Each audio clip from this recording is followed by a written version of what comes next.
Hello everyone, this side Shweta Maurya, student of BSc nursing second year in KGMU। तो अगर आप ABVMU, KGMU या फिर यूपी बीएससी नर्सिंग यानी कि यूपी सीनेट की प्रिपरेशन कर रहे हैं तो आपको पता होना चाहिए कि जो फिजिक्स, केमिस्ट्री और बायोलॉजी का NCERT का सिलेबस है वो थोड़ा बहुत चेंज हुआ है।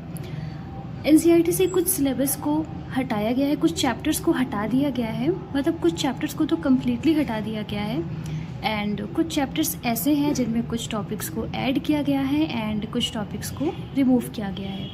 तो आपको जो नया सिलेबस है उसी के अकॉर्डिंग पढ़ना है, क्योंकि जो नीट का सिलेबस है NCERT का वही सेम यूपी बीएससी नर्सिंग का भी है।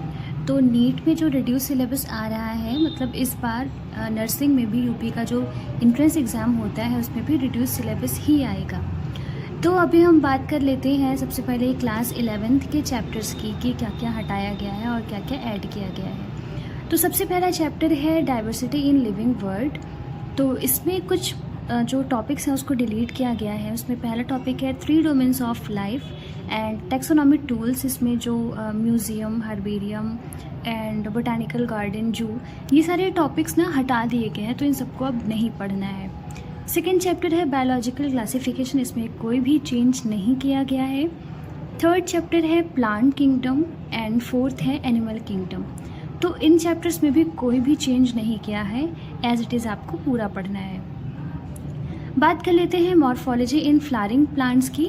तो इसमें कुछ जो फैमिलीज़ हैं, कुछ टॉपिक्स को ऐड किया गया है। पहले सिर्फ 4 फैमिली पढ़नी होती थी, बट अब इसमें मालवेसी, क्रूसीफेरी, लेग्यूमिनेसी, कंपोजिटी और ग्रामिनी, इन सारी फैमिलीज़ को ऐड किया गया है, तो अब आप इसको भी पढ़ेंगे। नेक्स्ट है एनाटॉमी ऑफ फ्लावरिंग प्लांट्स। तो इसमें कोई भी चेंज नहीं किया गया है, पूरा चैप्टर पढ़ना है। नेक्स्ट चैप्टर जो है वो है स्ट्रक्चरल ऑर्गेनाइजेशन इन एनिमल्स। तो इसमें पहले सिर्फ कॉकरोच और अर्थवॉर्म पढ़ना होता था, फ्रॉग नहीं था। बट अभी क्या हुआ है कि इसमें कॉकरोच को हटा दिया गया है एंड फ्रॉग को ऐड किया गया है, बट फ्रॉग को भी ब्रीफ में पढ़ना, ज़्यादा डिटेल में नहीं पढ़ना है।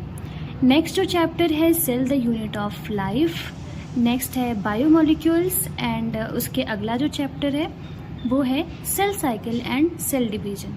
तो इन तीनों चैप्टर्स में कोई भी चेंज नहीं है, पूरे टॉपिक्स आपको पढ़ने हैं, पूरे चैप्टर पढ़ने हैं एंड ये तीनों चैप्टर्स इम्पॉर्टेंट भी हैं, इसमें से क्वेश्चंस हमेशा पूछे जाते हैं। अब बात करते हैं प्लांट फिजियोलॉजी की।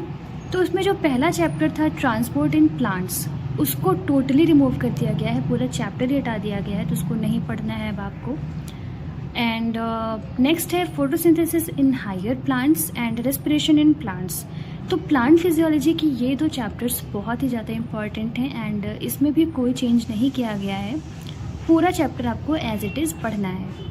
बात कर लेते हैं अगले चैप्टर की, जो कि है मिनरल न्यूट्रिशन एंड ये इस चैप्टर को पूरा हटा दिया गया है, अब आपको इसको नहीं पढ़ना है। एंड जो अब लास्ट चैप्टर बचा है वो है प्लांट ग्रोथ एंड डेवलपमेंट। तो इसमें से कुछ टॉपिक्स को डिलीट किया गया है। इसमें से पहला टॉपिक है वर्नलाइजेशन, देन है पीरियोडिज्म एंड सीड डॉर्मेंसी। तो इन सारे टॉपिक्स को हटा दिए गए हैं, अब इन सबको आपको पढ़ने की कोई ज़रूरत नहीं है। तो अभी तो हमने बात कर दिया क्लास 11th के टॉपिक्स के बारे में कि क्या क्या ऐड किया गया है एंड क्या क्या हटाया गया है। अब हम बात कर लेते हैं क्लास 12th के टॉपिक्स। तो इसमें जो सबसे पहला जो चैप्टर है वो है रिप्रोडक्शन इन ऑर्गेनिज्म। तो सबसे पहला ही चैप्टर हटा दिया गया है, पूरा चैप्टर ही हटा दिया गया है, इसको आपको नहीं पढ़ना है अब। सेकेंड जो चैप्टर है sexual reproduction in flowering plants, ये पूरा एज इट इज़ वही है, पूरा चैप्टर आपको पढ़ना है, कोई चेंज नहीं है। Then human reproduction and reproductive health, इन दोनों चैप्टर्स में भी कोई चेंजमेंट नहीं है, पूरा चैप्टर आपको पढ़ना है। अब हम बात कर लेते हैं जेनेटिक्स की। तो इसमें 2 चैप्टर हैं। पहला जो चैप्टर है वो है principles of inheritance and variation. तो इसमें भी कोई चेंज नहीं है एंड ये इम्पॉर्टेंट चैप्टर है, इससे क्वेश्चंस भी आते हैं।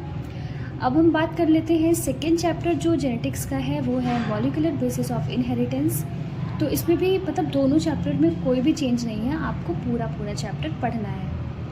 नेक्स्ट जो चैप्टर है वो है एवोल्यूशन, इसमें भी कोई चेंज नहीं है, पूरा पढ़ना है। अब हम बात कर लेते हैं ह्यूमन हेल्थ एंड डिजीज़ की।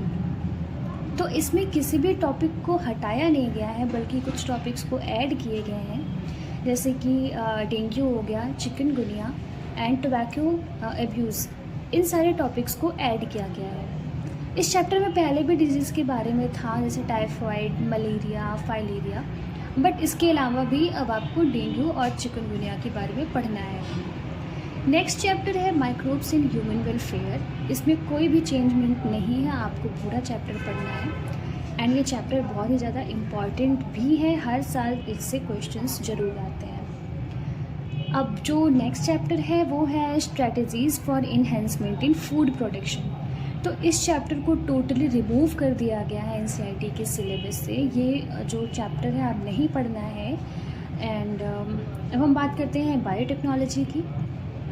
बायोटेक्नोलॉजी ऐसा टॉपिक है जो कि बहुत ही इम्पॉर्टेंट है, हर बार पेपर में आता ही आता है, तो इस चैप्टर्स को आप अच्छे से पढ़िएगा। इसमें 2 चैप्टर्स हैं। पहला है biotechnology principles and processes and जो सेकेंड चैप्टर है वो है बायोटेक्नोलॉजी एंड इट्स एप्लीकेशन। तो दोनों भी चैप्टर में कोई चेंज नहीं है, पूरा चैप्टर आपको पढ़ के जाना है। अब हम बात करते हैं इकोलॉजी की। तो इसमें जो पहला चैप्टर है वो है ऑर्गेनिज्म एंड पॉपुलेशन। तो इसमें से बहुत सारे जो टॉपिक्स हैं उसको हटाया गया है, जैसे कि organism and its environment, major abiotic factors, response to abiotic factors, adaptation, summary. तो इन सारे टॉपिक्स को हटा दिया गया है, अब आपको नहीं पढ़ना है। सेकेंड जो चैप्टर है उसकी बात कर लेते हैं, वो है इकोसिस्टम एंड इकोसिस्टम से भी काफ़ी टॉपिक्स को हटाया गया है, जैसे कि इकोलॉजिकल सक्सेशन हो गया, succession of plants, nutrient cycle हो गया, phosphorus cycle, carbon cycle and ecosystem services. जब हम तैयारी करते थे तब तो ये टॉपिक्स बहुत ही ज़्यादा इंपॉर्टेंट थे एंड न्यूट्रिएंट साइकिल से तो क्वेश्चंस आते ही आते थे, इकोसिस्टम सर्विसेज से भी आते थे, बट अब ये चैप्टर्स ये टॉपिक्स हटा दिए गए हैं, अब आपको नहीं पढ़ना है इसमें से। नेक्स्ट जो चैप्टर इसमें इकोलॉजी में है वो है बायोडाइवर्सिटी एंड इट्स एनवायरनमेंट। इस चैप्टर में कोई चेंज नहीं किया गया है, आपको पूरा पढ़ना है एंड ये इम्पॉर्टेंट भी है। अब हम बात कर लेते हैं लास्ट चैप्टर की, जो कि है इन्वायरमेंटल इश्यूज़। इस चैप्टर को भी पूरा हटा दिया गया है, अब आपको इसमें कुछ भी नहीं पढ़ना है। तो अभी हमने बात कर लिया 12th की भी, यानी कि हमने 11th और 12th बायोलॉजी के दोनों जो बुक है उसका हमने देख लिया, कौन कौन सा जो चैप्टर है वो हटाया गया है एंड कौन कौन से चैप्टर को कौन से टॉपिक्स को इंक्लूड किया गया है। तो आपको अब इसी सिलेबस से पढ़ना है, जो रिड्यूस सिलेबस है उसी के अकॉर्डिंग आपका एंट्रेंस एग्ज़ाम का सिलेबस भी है। तो अच्छे से पढ़ाई करते रहिए, जो एनसीईआरटी है उसको बार बार रिवाइज़ करिए एंड नोट्स बना के पढ़िए, ताकि लास्ट टाइम में आपको पढ़ने में ज़्यादा दिक्कत नहीं होगी, आपको बस रिवाइज़ करना रहेगा, आप नोट से ही रिवाइज़ कर लेंगे। एंड आपके फॉर्म भी तो अब आने वाले हैं, मिड अप्रैल तक आ जाएंगे और एग्ज़ाम में भी ज़्यादा टाइम नहीं बचे हैं। सो पढ़ाई करते रहिए। बाय।